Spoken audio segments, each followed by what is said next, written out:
All right, everyone, how are you? Welcome to this week's episode of our podcast. It's called Is Breakfast Included? Thanks for stopping by. On the show this week, we sit down with Arya Goggin. That's right, he's the drummer of the band Skindred. And we caught up with him. He talked to us about all things drums, basically, where he's from, how he got into it, how the band got together. We talked a little bit about how he and I met and what Skindred has coming up next. It was a lot of fun. He's a great guy, and we caught him right before he went on holiday. So we really appreciate him taking the time to do this. All right, guys, let's check it out. Tell everyone who you are. Hey everyone, this is Arya, the drummer from Skindred. Thank you for having me. Right on, man. Thank you for taking the time to do this. What do you got going on right now? You doing anything right now? Just had a nice Christmas with the family, nice New Year, going on holiday, vacation, I should say, for a couple of weeks. And then we're sort of looking at starting a new record with the band. So it's sort of an off time from touring, but it's going to be very busy once we all get back from our holidays. Yeah. You enjoying the time off? Yeah. My bones are thanking me for it these days. Yeah, it's good. I used to hate time off when I was younger. We would just tour and tour and tour, and a day off would be the worst thing for us. We'd always be like, we're away from home, let's just play, and we try and put as many shows in as we could. But now I'm like, ooh, I love a day off. Yeah.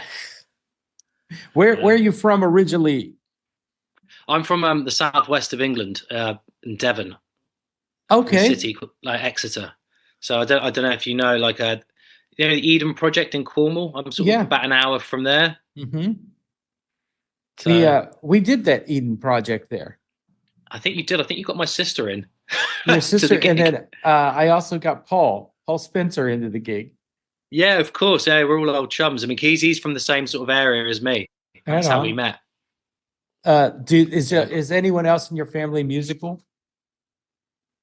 My sister, it's funny actually, over Christmas I was talking with my sister, like historically I would have always said no, but then after I was talking to my sister at Christmas, I remembered that she used to do musical theatre a lot. Yeah. And so she started like The Sound of Music and all these things, and I always forget about that. I think I was so, when you're younger, you're sort of pretty tunneled into what you're doing. I was sort of, rock and roll and drums, all that kind of stuff, and she was off doing her own thing. We never really crossed, but she was she's always been into that side of things. My parents, not so much. So it's just you and her.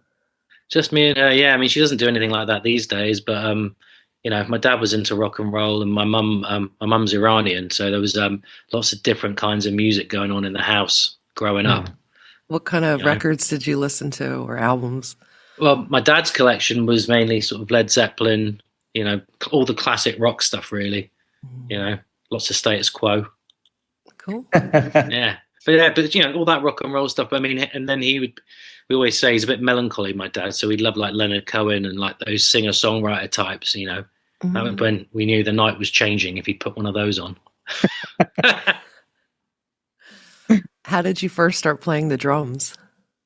I was about 10, and I'd always been into music. Like I can remember like Queen were probably my first band that I loved and still love. They're my favorite band of all time. And so Queen, it was always like We Will Rock You. You'd hear that and I'd be like, hang on, there's only this, like, which I thought were drums at the time, the doof, doof, and then there was the singing. I was like, wow, okay, I'd never really heard at that time as a kid, like music there was always guitar, I guess. Yeah. But having the singing with just the drums, I was like, oh wow, okay. And that was like the thing that got me wanting to get into playing the drums. And so I was into Guns N' Roses, Metallica, all that kind of stuff. And then about 10 years old, I was begging my parents for a drum kit, and they said, we'll give you some lessons, and if you stick with the lessons for like a year, we'll maybe see if you deserve a drum kit at some point. That's always the thing, right? We'll let you take lessons, and then if you stick with it, but then you, for guitar, if you go to lessons, it's like Mary had a, you're wanting to go like, teach me a whole lot of love. Exactly. And you know, funny enough, my drum teacher, I bumped into him about a month ago, and I hadn't seen him for probably 30 years. Oh, And wow. bumped into him in a shop in Exeter when I was visiting my parents, and I thanked him because he was the one that would play. You know, he played Stuart Cope and the Police, and we would jam to it. He wasn't really like a teacher in terms of, you know, the theory kind of things. He would show you songs, and you'd have this huge hi-fi that you'd play really loud. You put your headphones on; it felt like you were playing in the band. Mm-hmm. And I always remember that, you know, trying to play Led Zeppelin as a kid. I thought I was nailing it. I don't think so. Is that one of your favorite bands, Led Zeppelin? Yeah, Led Zeppelin. Yeah, Police. All you know, Police massively. I think when I always loved the tunes, and then when I started doing the Skindred thing, it was like, oh wow, there's a proper synergy here. You know, with what he was doing, and you know, doing the reggae and the one drop thing with, you know, punk or rock at the time. I think that was a real massive thing for me to go, oh okay, the world sort of collided there. Yeah. And like I say, Roger Taylor was probably, or still is, my favorite drummer. Yeah. Not your boss. Yeah. I love him From too. Queen. I knew. I had knew what you were talking about. Yeah. So Skindred sound is super unique and it blends so many different genres. Do you think that that gives you an edge, or do you think that that makes things challenging when it comes to like booking you or putting you in a... I think for us as the musicians, it's not challenging because it's second nature. And I think it was a very natural thing to do for us. So it wasn't ever forced. And I think it's always been the strength of the band that we do that. I think as far as a listener or an audience is concerned, it could be perceived as a double-edged sword. I don't know. If you're not into one of the genres that we're putting into the music, then you may not like the band. I don't know. But I've always felt like in terms of programming us with other bands, we could play with pop acts, rock acts, metal acts, punk acts. It was always, for us, that was always seemed again like second nature. It never felt forced. And we ended up in the metal world because, you know, I think probably to do with how we look, and, you know, the riffs are pretty heavy. Yeah. But, you know, when Benji's sitting on a melody, there's you know, there's a bit of depth to it. So I feel like you know, we'd play things like Reading Festival or Glastonbury over here, and then do Bloodstock or Hellfest. Mm-hmm. You know, so there's such a difference with the audience. But yeah, I've always thought as a festival act, we're up there as, you know, we stand pretty tall up there. We feel comfortable there, and I think that's to do with Benji, our front man. He's got that down. Yeah. You know, being able to command that audience as a front man, involving the crowd. I think it's an old school front man skill I don't see so much these days with especially rock and roll bands. But I think it was definitely something from, you know, go back to Queen again. It was the ultimate front man. So you take that for granted, I think, when you're listening to those bands and that front man role, and that's so important, I think. Yeah, Benji really controls the crowd. Can bring them up, bring them down. I was just talking to Lisa before you jumped on. When I met you, we were doing that show in, I think, Serbia, and it was Gossip, the band Gossip, you guys, and then Duran Duran, and it was such an amazing. In my eyes, I'd never, you know, I go to either metal fest or pop, you know, and there was these three different genres, and the crowd just ate it up. But you guys came on and you did the helicopter thing, and oh my God, I was just blown away. You know, I remember that show so well for two reasons. One because of how you say it was like three bands that would probably never usually play together, and it worked amazingly. And I thought the camaraderie with everyone was great. Everyone was just really chill. And I remember watching from the side of the stage, meeting you. And then the next day, I won't say whose fault it was, but I'd had a little bit too much fun that night. And so I stayed and watched the band, and I went back to the hotel, sort of, you know, probably a bit worse for wear, forgetting that we had an early lobby call because we were flying back home to Hyde Park to play Hyde Park with Soundgarden. Oh, wow. And we were playing like the next day, and I felt so ill from having such a good time at that show. And so I had to put myself to bed before we played and like muster the strength. And then after that, it was all good. But I always remember that weekend as a double header. Yeah, that was a great night, man. I think I made some lifelong friends. You guys, Matt Tagg, You know, Yeah, all you guys. I met you, and we just hung out all night. You it know, was so much fun, and that's yeah, the thing. It's lovely seeing people like Matt go on and do what he's doing with his career. He's yeah, been amazing. yeah. He He's still spent some got time time with for us. Duran for a while. Did he? Yeah, he spent some time as our guitar tech for a while. He came in and Oh, that's made us all amazing. look really bad. Oh, he's a good dude, Matt. He's a good dude. Him, Paul. We've been really lucky with like the people that we've been able to work with. Really Yeah. lucky. You Yeah. know. Except for that Alex Baker, man. You can't shake him, can you? I know he loves it. He's either a glutton for punishment or he just loves it so much. I'd Yeah. like to think he loves it so much. Yeah. He's I out with love Alex. who's he doing? He's out with is he with Keen? He was with Keen a long time. No, the Kooks he's with now. Yeah, yeah, the Kooks. That's it. Yeah. So he's been doing really well as well. I always like it when I see our guys go off and do these amazing shows.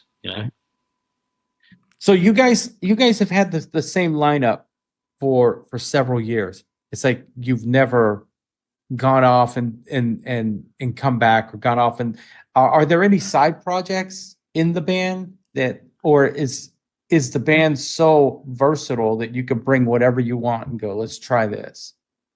It's you can do that with the band. There's nothing off the table in terms of creative stuff. I mean, Benji's always doing different projects. Mhm. I think that's just because he was an MC in a sound system. That's how he started, and it was just constant music. He'd jump up with different people, always be singing, always writing, always recording. And I feel with Skindred, obviously, it's a bit more as time has gone on. We all live in different places, and when we get together, it's to get together to write or record. It's like it's a specific time when we all get together. And so he in the off time, I spoke to him this morning, and he was like, he was writing music last night. I don't know what for, but it will be for something. And so he's also, he's always been doing different things. And I think back in the day, he guested like on the Soulfly records, guested on a lot of different stuff. Bullet for My Valentine. He's always doing guest spots. Dan, the bass player, spent some time filling in for Block Party a couple of years ago. He went out with Block Party. I actually did a project with Andy Taylor from Duran Duran, which was very cool. I did that for a couple of years. I played on his record that came out and did some shows with him, and was filling in for a band called Reef from This Way. No way. Which was really fun. Wow. Mikey, the guitar player, he's taken on like producing and writing for bands. So he's doing that. And myself and Mikey have also got a project called King Sugar, which we're sort of been trying to do for about, I don't know, feels like forever. Maybe that will come out, maybe it won't. It's been fun doing it. That's just been for music's sake. And what else do we do? Yeah, there's lots of different things. Skindred doesn't keep us, tied down in terms of we can only do that. Everyone's able to go and do what they want, but I think being able to do that makes it, when you come back to Skindred, makes it more special, I feel. Yeah. It's the thing it's the reason why we're all here, and we're thankful for just being in the band and having that thing. Let's touch on you playing with Andy. What was that like to play with a guy like Andy Taylor? How did that come about? So at the time, our manager just started representing him, Seven, and it was through Andy's old manager had passed away, and I feel like that they'd met. They were all friends together, I think, and Andy was looking to do his solo record, and he flew me out to Ibiza where he was living to record some drum tracks with him. And it was a trip. I mean, I was a massive Power Station fan, and just like the sound of that record with Tony Thompson, it was just an incredible, for a drummer. I mean, it's like, wow, okay, it's Tony Thompson, and like Andy's list of people he played with was, it was pretty jaw dropping. And so I was pretty nervous, if I'm honest, but he was so helpful, so kind, and we had a really good time just playing. And when I did I did the record, and some tracks made it, some didn't. I think it was one of those things where he was just finding his groove, and I sort of helped him do that for a few weeks in Ibiza, which was great. And then the Reef thing, he sort of joined Reef, like for a couple of years, and they just had parted ways with their drummer. So Andy said, well, why don't you get me to come in and just sort of fill the seat for a few months, which I did, which was great. Wow.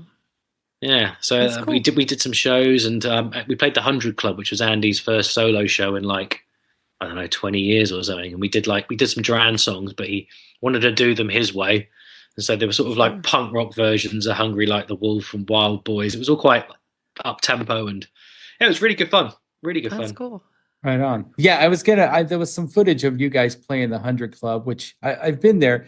It's such a legendary club. And I don't know, did they call it the 100 Club because it fits less than 100 people in there? I mean, it feels that way. It does feel that way.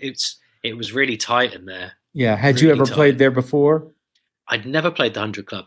Yeah. I'd only ever been there to watch bands, and it was one of those on the circuit for Skindred. It was one of the ones we just never got to do.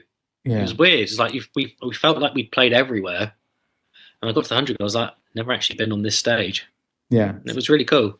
Really cool. You know, and like I say, Andy was great, and yeah, it was just amazing watching him work and seeing his process in terms of the writing. You know, and how he writes songs, how he arranged them, and you know, great stories as well. Can you walk us through your current drum kit setup? Like what drums do you play? What brand? So I've been lucky to be with Tama, well, I think you'd say Tama. Tama drums. Tama. Been with them for like 25 years.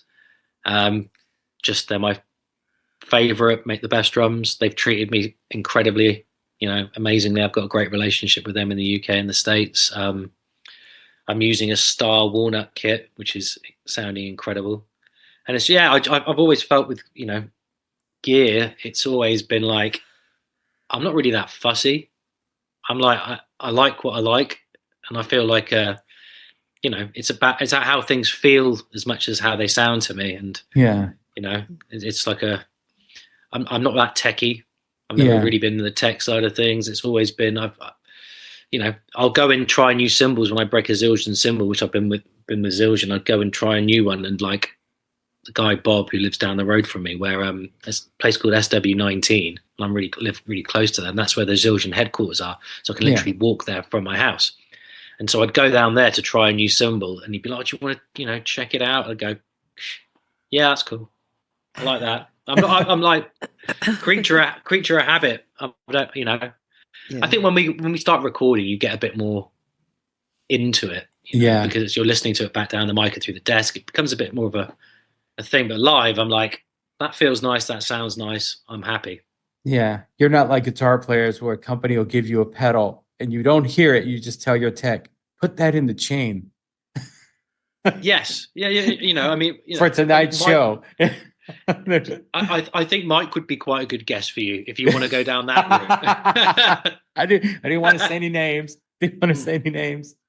Well, he has a pedal company now, actually. Yeah, Redbeard. I visited him when he was at NAMM a few years ago. Oh, amazing! So so he's my guy for tech. I always like, and Dan's really into it too. But the both of them have always got like new toys. Yeah, you know, myself and Benji are a bit more. Hello. Yeah. Hello. You know. Yeah. And now that I know you live next to SW19, I'll hit you up. We rehearse there whenever we start anything. And, wicked! Yeah, I mean, I'm literally up the road. Yeah. I usually just stand out front and think, where can I walk to get something to eat? Yeah. Well, do you know Earlsfield? Yeah. That's exactly where I live. So. Okay. You know. Yeah. That is close.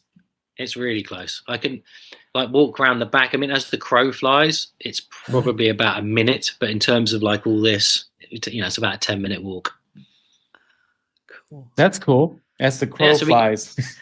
Yeah. So I'll take you out for a drink next time you're down. Okay. Well, I don't drink, but you could take me out for a soda. I'll take you out for a soda. Yeah. Or a coffee, whatever you think. Yeah, it's cool, man. Cool. Yeah, I didn't know you lived there. For some reason, I thought all you guys lived in Wales. Well, we used to for a long time, yeah. And I think Benji moved to America for a bit. Actually, he moved to Florida. He lived in West Palm Beach for a good few years.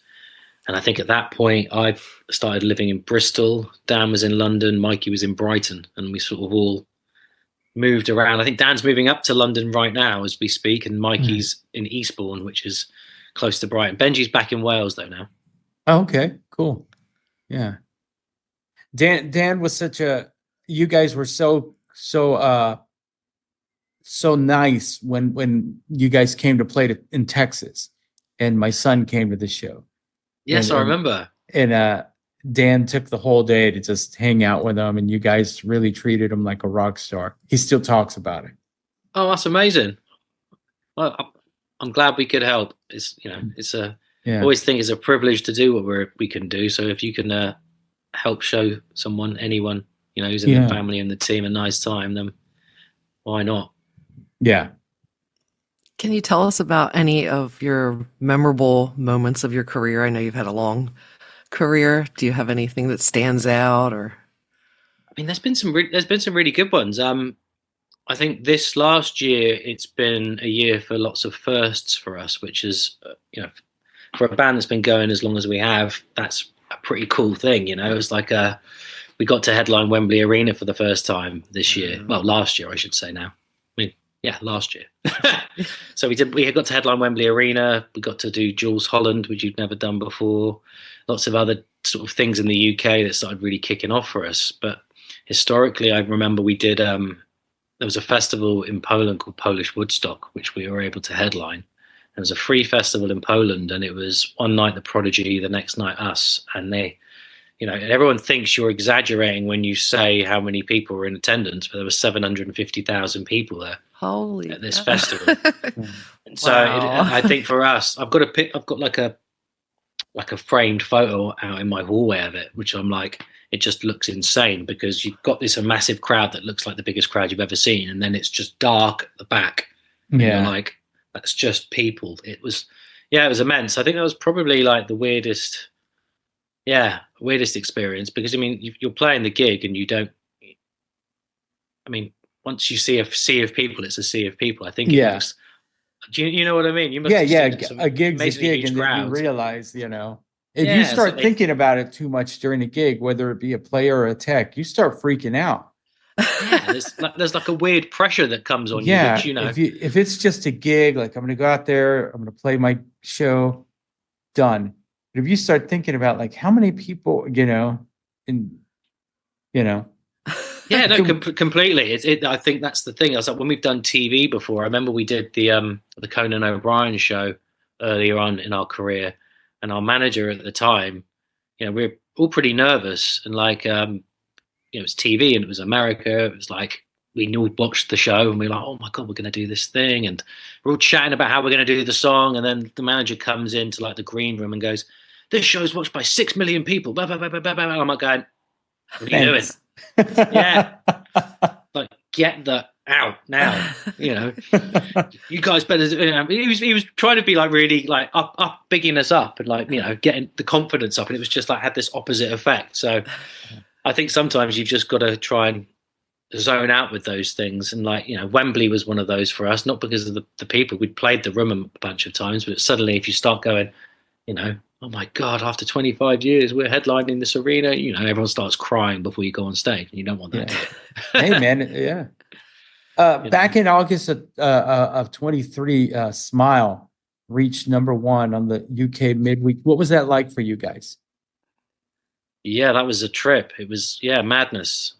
Something that I think we always, it's weird. It's what you've always wanted to happen. But you never thought it would actually happen, because you tend, to get a bit more thick skin in this industry. You know what I mean? And sort of you don't tend to build yourself up to things that may or may not happen. You just sort of have to take it in your stride and go, we'll put out the best record we can. And if it does well, it does well. If it doesn't, we know it's great and all this stuff. And so when you got the call going, oh my God, it's #1 in the midweeks, you're like, hang on, that's not supposed to happen. Not to us. So, it was a great time, because there was such camaraderie in the band, because we were up and down. We went old school and started, we're in the back of a van doing acoustic shows and record station, old school promo. Yeah. It was really, really fun. And we were doing 2 or 3 in one day, driving to the place, setting up, guys would, do a few tunes, do some signings, pack up the gear, drive on to the next place. And it was like, we felt like we were all in it together. So it was one of those rare times in the band that you're all there getting the good news at the same time. Yeah. Do you know what I mean? Yeah. Yeah. Were you did it feel like when you were younger and it was exciting, like your first gig? Were you guys like, oh my God, can you believe this? Oh my God. Yeah, that's exactly what it felt like. It was like, I always feel the week or the moments leading up to a record coming out, it sounds cheesy, but that's the time when you think you can change the world. Yeah. In your universe and in your world. It's like anything could happen. And so once it's out these days, the music's it's out there for everyone to enjoy. And, the record labels don't, tend to push after a record comes out these days. It was different, back 10, 12 years ago, 15 years ago, however long. But now the record comes out and it's sort of, it seems to die off. So that time of, I don't know, 6 months, 3 months, 2 months before a record comes out is it's so exciting. I always feel like that's my favorite time to be in the band because anything can happen. And so when something cool like that happens, you're all high-fiving. Was your label like pushing you like, we need to capitalize on this, put another album out quick? Yeah. Yeah. Yeah. I don't think they wanted us to have Christmas. I think they wanted us, sitting there writing tunes together around the fire. But like I keep saying, it's like it's such a privileged, lucky position to be in. So, a little pressure every now and again is probably a good thing. If people want to hear new music from us, we'll try our best to get some out to them. And I'm always confident that you stick us in a studio or a room, but something always cool happens.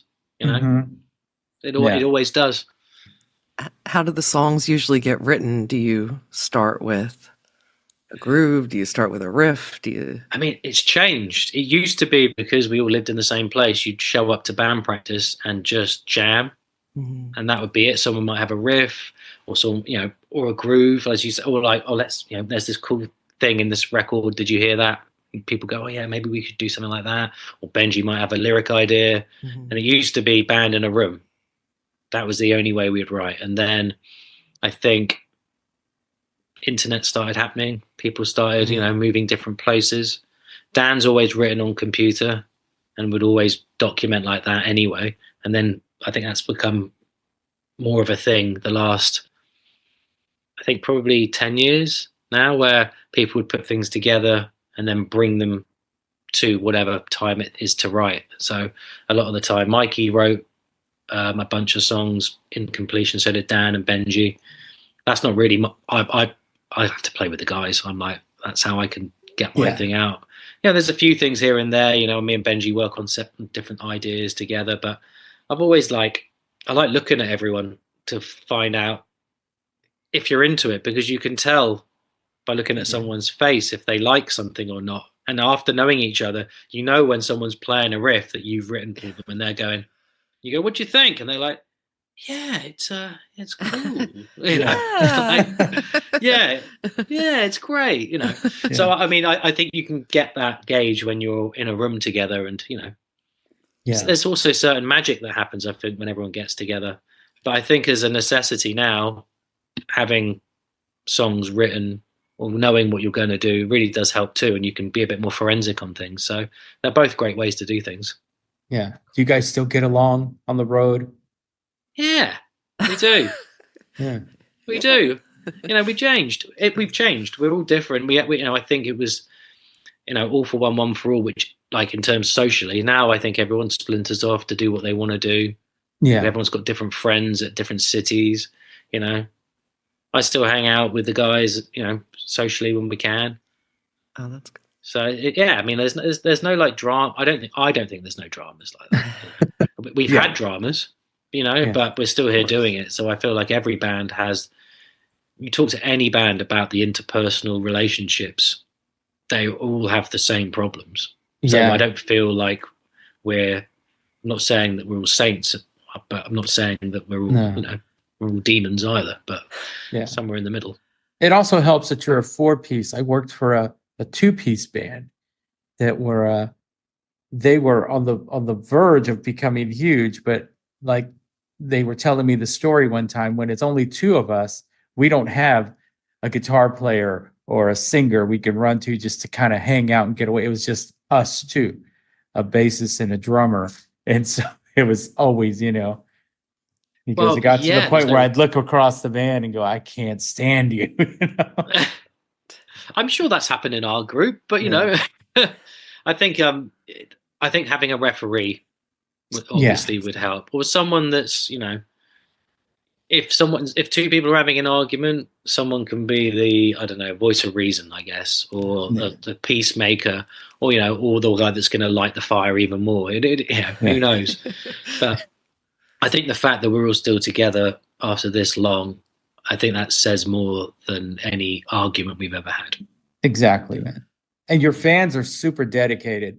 I've been to a few of your shows, and they're nuts. That's what we've always dreamed about having, is like people that live for the band like I lived for my favorite bands. It's like having those people that are so into what you do, and respecting them too. I feel having that, and Benji's really great at that. He is on 24/7 to talk to fans, take pictures with them. That's cool. Constant. I mean, I'm not. I can't. Not in a bad way, but just on tour, you sort of need to have your own routine, I guess, so you can get on with your own day. And I'm happy to chat and stuff, but it tends to be more on my time, if that makes sense, where he will make time for anyone. Yeah. And I'm not saying I don't make myself sound bad, but you try and to have a little bit of your own, keep a bit of yourself. I feel like happy to do anything, but he will always go out of his way to talk to anyone or do anything. I think that's the thing with the fans and him particularly. Yeah. I mean, he's a great frontman, and along with that, all that comes along with that. Yeah, it's a lot of responsibility, I think, which I don't have. So thank you. What kind of advice would you give for a young drummer who's just coming up and asks you, what do I do? Don't stop is probably the first bit of advice. Like, enjoy it. Don't stop. Get out and play as much as you can. I feel like that's the thing. And I felt like when I first started with the band, I could play, but I didn't get my own style, I guess, or might fit into my own skin until we started touring, like really touring. And I'd watch other bands night after night after night and go, how do they do that? That's cool.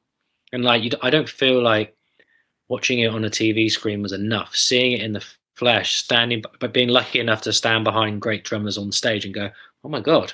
And you feel like you're learning through osmosis as well at that point. So I think throwing yourself into situations where you can see as many players as you can, play as much music as you can. And I guess just keep having fun, but don't stop. If you stop, you'll never know where you're going to go. And I think that's the main thing. Yeah. Have you got to meet any of your heroes?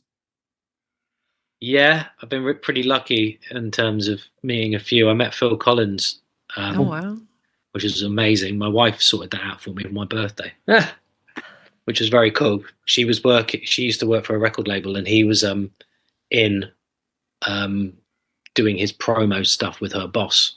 Mm-hmm. And I was meeting her to go out for my birthday. We're going out for dinner or something. And she was like, come inside the office. I'm going, I don't want to go inside the office. We got to go. Like, I remember she's like, because you have to go through security guards and all these things to get through the label and all this business. It was like a thing. And I got through and I went up to the thing, and it was like Phil Collins was waiting. He stopped what he was doing to take a photo and have a chat with me for a bit. Yeah. And I thought that was the coolest thing ever. Yeah. I remember saying to him, you've got somewhere else to go, haven't you? And he was like, yeah. Phil Collins, you've got somewhere else. But he was really cool. That's awesome. I think that's probably for me, that was probably the biggest, That's pretty big.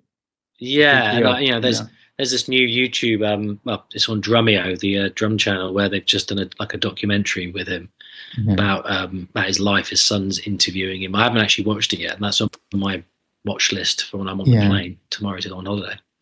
Oh, it's funny good. I might check that out. I didn't know about it. Yeah, I love that. Yeah, because it's a great story. Just from drummer to frontman to drummer to frontman, and marrying the two in between and making iconic music. I mean, it's an individual story that's only his. So yeah. The show that we played with you guys, that festival, our production manager, Hood, was Phil Collins. He's been Phil Collins' guy his entire career. no way. He started out Wow. as his tech, and then now he's Phil Collins' main right-hand man. Tour managed the last several tours. But Wow. he used to tell us some great stories about Phil, man. You know, just personal stories about him and Phil, and just to sit there and listen to somebody who had firsthand account of it. Yeah, that must have been amazing, because one of our techs, Punky, Andrew Mountain, I don't know if you know him. He's a Welsh guy. Your guy will know him because he was on that. He was doing all the Genesis stuff as a guitar tech. Okay. Yeah, and he did all the. Because I went to see Phil Collins play at the Royal Albert Hall. The last gigs he actually ended up doing. He was doing a residency there, and the night we saw him, he went back to his room and fell over. That was the last time he played into the Genesis stuff. So I was really lucky that I actually got to see him play. Yeah. So I'm imagining your guy was probably on that tour. Oh yeah. Steve Jones is his name, but everybody knows him as Hood. So okay, that's cool. He's been with him forever. I'll touch on this, and then we'll let you go. Meeting your heroes. We were talking about Benji and how he's the front man, and he's just so. I remember that night he came up to me and he goes, "Do you think I can meet Simon Le Bon?" And I said, "Yeah." And Simon was walking by, and I stopped him, and I said, "Oh, this is my good friend Benji, and he wanted to meet you." And Simon's like, "Oh, hello," and they talked, just shared a few seconds of cordial interaction, and then Benji turned around and he goes, "I owe you for the rest of my life," because that's a big deal. I've never seen him so humble. Oh, it's amazing. But he was so happy to meet him. But oh man, that's lovely. And it's funny because someone like us who takes it for granted, you're around Simon Le Bon all the time. You don't realize how much he means to other people. Well, this is it. I mean, when you did Hyde Park and you got me into Hyde Park, that show, I'm standing there in like that. It's like the little extra pit bit they have it there, but and I'm around people who are like crying, like hysterical. They still have that like that feeling for people. Yes. People feel that, and I think that's really rare in terms of bands of our time who are still going. Yeah, they can make people feel that way. It's usually that you feel, you're feeling like the way you did when you were a teenager. I guess that's how people feel when they see Taylor Swift or. That hysteria. That's amazing. It's a big deal. Yeah, I still catch myself on side stage most of the time doing my job, but every now and then I'll stop and go, "Holy shit, that's Duran Duran playing." Amazing. and then I have to get back to work mode. But I mean, they're amazing players as well, aren't they? Yeah, they're a great live John's band. a fantastic bass player. And that's all he does is plays guitar, bass, drums. That's all he does. He's constantly got some type of instrument in his hand. Well, that's the way people get through it as well, isn't it? It's like it becomes your comfort blanket as well on the road, not just on the road, but your life. I sort of when I'm at home. Sorry, I don't play the drums. I live in an apartment, so I'll play. I'll keep myself busy in terms of my wrists, in terms of pad work, but actual drum kit that will be pushed to the side for a minute, until the next bit we get on, Yeah. Hey, it's different when you're a guitar player. You can just noodle and chill. Headphones. Drums are brutal. What's next for you guys? So we're going to start writing for is it record number 10 or number 9? Can't remember. I think it might be 10. It's 9. Is it 10? Thank you. 9 or I think I'm probably skipping ahead. So we're going to start for record number 9 then in February. Mm-hmm. So we'll all get together, and we've been, like I said, we've been sending bits and bobs back and forth, and hopefully get in the studio probably April. I think. Try and write and go straight in. I think this time. Okay. Right on. I think the last one was done over such a long period of time. I think this one we're going to try and just hammer. Once we get in the writing mode, just get straight into record. Good. It's a different. I think there's a different intensity when you do it like that as well. We've done it like that before. It's pretty cool. Yeah. You're still carrying that energy from the. Yeah. Exactly. Are you guys going to try and hit the States on the next tour? I'd love to. I'd love to hit the States. We went over there last year, and did like Vegas. Did this like festival in Vegas. Yeah, it's Sydney World. Yeah, which was cool. And we went out and did a show with 311. You know, I mean, for us, it's difficult touring America these days, North America, in terms of just not losing our asses financially. Yeah. I know it's gutting. Yeah, and that's just become like a sad. Well, it looks like we have to come to the UK then. Yeah, please do. You're more than welcome. Where are you guys doing this now? Where do you live? Well, we're both in New Jersey, but I'm currently in Texas. Oh, okay. So wait, this is 11 a.m. Well, it was 11 a.m. for you, so you must be earlier then. 10 a.m. It was 10 a.m. for me. Okay. I'm sorry. No. No. No, we were very thankful that you took the time to do this. Where can people find out about Skindred and yourself online?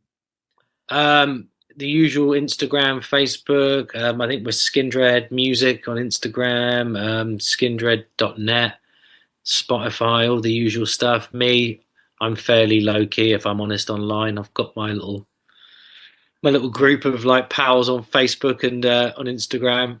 Yeah. I'm not like a social media whore. Maybe I should be. I don't know. Nah, you're doing just fine. I know. I just like looking at pictures of cats, if I'm honest. Well, I'm thankful to be part of your little group of pals on Facebook. Oh, mate, you're always welcome, dude. And I really appreciate you taking the time to have a chat. It's really nice. It was lovely to meet you as well, Lisa. Oh, thank you. It was great to meet you. Yeah, so any time you see the band name, you're more than welcome. And definitely. Yeah, it'd be nice to meet you in person as well. Right on. Well, our podcast, it's called Is Breakfast Included? And if we were having breakfast, which we will next time I'm at SW19, what would you have? I was saying to my wife the name of the podcast, and she said, what a brilliant name for a music podcast, especially doing what you do. I always thought it was a great name. Really great name. Thank you, man. Thank you. I'm like a Hervos Rancheros, you know. I like, maybe poached eggs, avocado, or Greek yogurt berries, that kind of thing. Fairly healthy-ish. Tea? Oh, yeah, coffee, definitely coffee. Coffee with oat milk. Okay. Yeah. My sister got me this lovely coffee for Christmas. It's mushroom coffee. Oh, I've heard of that. Is it good? Yeah. Is it's it? delicious. And I don't really like mushroom. Yeah, I'm not a big fan. But I don't know if you're meat eaters, but it has a meaty type of, and I was really into it. Like, it's really nice. Really nice. Like mushroom-based coffee. And it's like, yeah, check it out. It's a particular, it's a particular taste. It feels like Bovril. Do you know what Bovril is? No. Bovril's like a meaty malt extract drink. Oh. Okay. Yeah. You're like, that sounds gross. Like that. Yeah. You never know. Is that a cat on your shirt, by the way? Oh, yeah. Probably. Yeah, there you go. Oh. Nice. Well, brother, cats. It's been a pleasure talking to you, man. It's good to see you, too. It's good to see you. Yeah, it's nice to see you, too, dude. And thank you again. I really appreciate it. Yeah, for sure, man. Arya Goggin. A lot of fun, right? Great guy. The band is amazing. You can find out more about Skindred and Arya at Skindred Music on Instagram. Go check them out, man. Check out their past albums if you haven't heard them and you're missing out. And if they come around, go support them. While you're online, check out isbreakfast.com. Check out our YouTube page. Like, comment, subscribe, rate and review our show on Apple Podcast. And while you're at it, check out our online store. Pick something up for the family or the girlfriend or the boyfriend. All right, guys, I'm done. Have a great day. We'll talk to you next week.